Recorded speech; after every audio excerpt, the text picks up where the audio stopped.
Okay, in this video I wanted to go over some installation and adjustment tips of the HydroRight dual flush toilet system. There's a few more videos out on YouTube and whatnot of the installation, so I'm not going to go over the actual installation. But the other videos do seem to have a bigger toilet tank than I do, which seems to be a lot more room to get things done. So I'm showing you my seemingly compact 1.6 gallon toilet tank, and I wanted to go over some tips for you with that.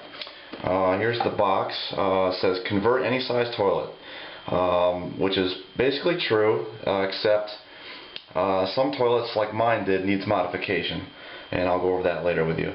It also says installs in 10 minutes without tools. That's possible, but if you're a beginner or not very mechanically oriented, it could take you a little bit longer, but it is really easy. And as far as the tools, you don't need any tools to install it, but you may need tools to get some of the old components out if they're too hard to get off by hand. Okay, like I said, here's my installation. As you can see, it's fairly compact. It's kind of hard to see, I guess, in the camera, but I had some interference issues here, and I also had the ball float system like that there. So what was happening was the ball was interfering with the unit here as it went down, so I replaced it with a HydroClean fill valve, which is just a float type. It slides up and down the tube. Okay, when I did install the fill valve the first time, this arm right here was over in this area. This is the part of this cable mechanism for the flushing. So what I had to do was clock the valve. If you're looking down counterclockwise, what I mean by clocking the valve, just rotating it to your best fit.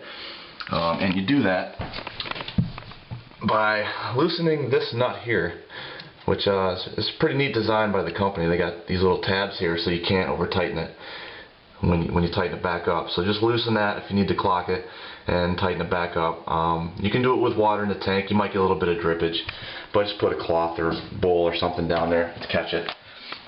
The only problem with the clocking, and I don't know if you can see this or not, get my flashlight out, but as you can see down at the bottom, the I'll call it nipple for this is for the HydroClean system, which is basically the same valve, but it has a plastic tubing that wraps around your tank, and it forces out aerated water. I guess it's supposed to scrub your tank with little bubbles. But when you have it clocked this way, it may or may not work. I don't have it on mine. I don't need it. But just to give you a heads up, it may kink that line if the valve is clocked too far. So, as far as the installation, like I said, I'm not going to show you the installation, but I just wanted to point out a few things. Like I said, it's pretty straightforward. Another guy in another YouTube video mentioned that there's a little black grommet right there. It's a rubber band type O-ring. He said you don't need that. Be careful with that, because that is what holds your unit down to get a good seal. You do have the zip tie clamping it. However, you know, plastic on plastic, it's still going to slide a little bit, possibly, and especially when you flush and you get the force of the water bouncing around on it. So I think that rubber piece is important to keep the seal. And another thing I wanted to point out was I didn't need it on mine, but the installations call for what they call a cam adjuster. It actually goes underneath the black O-ring, and it shows you how to install it, but it's not really clear on how to adjust it. It just shows arrows going side to side. And what a cam is like an eccentric shape, and all you do is twist the cam around, twist it around that shaft there till it fills up the gap if you have one, and then you just tighten the zip tie. Like I said, I didn't need mine. My tube was a little bit bigger, I guess.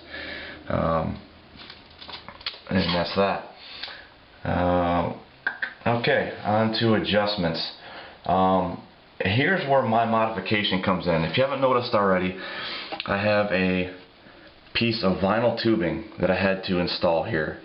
The reason being for this is because my tank is so small, the water level was too shallow to have the low flush part of it work, which is for liquids. So what I found out was I had to extend the length of this tubing so that I could raise the water level high enough in the tank without it spilling over into the overflow tube. I believe the instructions say the water level has to be at least a ½ inch above the blue float line for that to work properly. The only thing you want to watch out for is you don't want to raise the water level too high. You want to keep it below this point here. Otherwise, this isn't a watertight seal. Otherwise, water might start leaking out of your switch hole. And you may be wondering, well, if I got to raise the water level higher in the tank, how's that saving me water? Well, what happens is later on, when you adjust the green switch adjustment, that's for the full flush, you'll use the same amount of water on a full flush. It just won't drop as low in the tank. So you just raise the effective water usage up in the tank.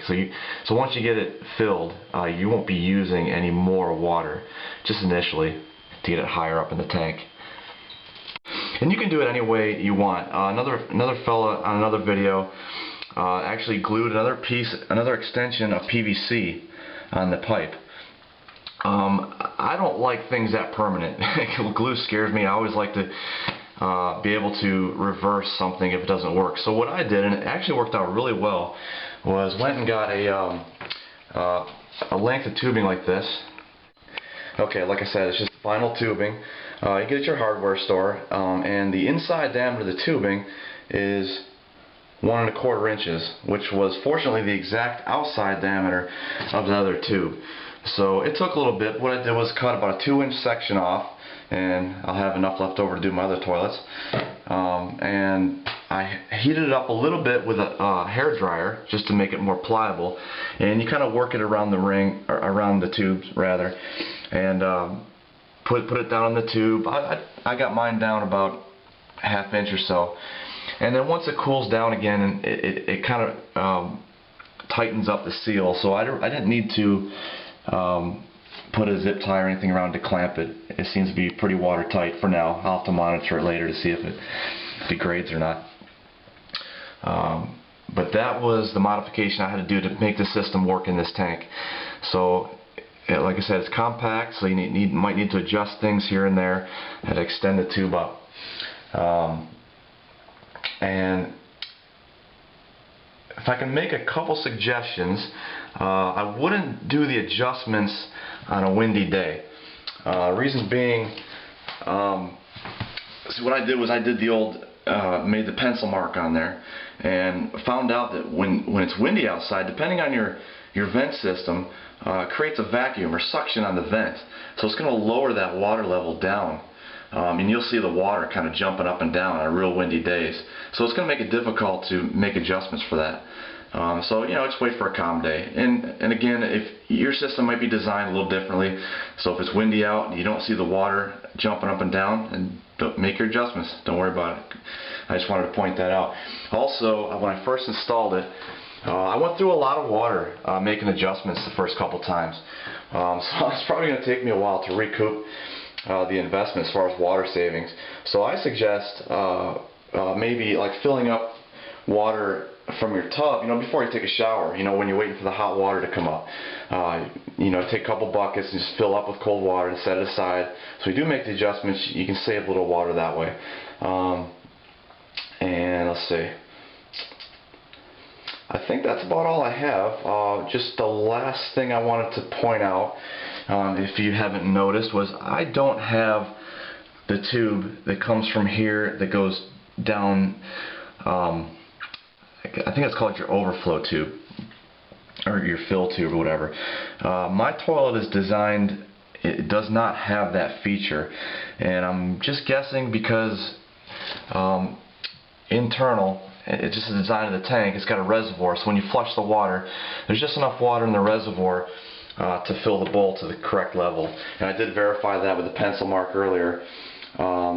It's coming up a little bit higher, so I'm still wasting a little bit of water, but in this case there's really not much you can do about that with just the design of the tank. So I just wanted to point that out. Some installations you may need to put the little tube in there, which looks like that.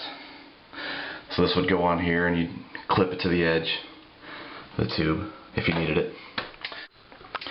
And I forgot to mention just an adjustment tip. The instructions are pretty easy and clear to understand as far as adjustments. Basically the blue adjuster, which you're looking at right now, that's your water level for your liquids flush. And on the other side you have a green, it's kind of hard to see, apologize, green adjuster for your solids flush, so you use more water. Right now my blue valve is adjusted all the way down and my green valve is adjusted all the way up. That's for my installation. Seems to be working right now, but I might have to tweak it, over time after use to see how it settles out. Alright, well, I hope that helps. Like I said, I wanted to show this to you guys because the instructions aren't always cut and dry, and I had a little bit of a challenging time, and I just wanted to share it with anybody else that might have the same issues. Alright, good luck. Thanks for watching.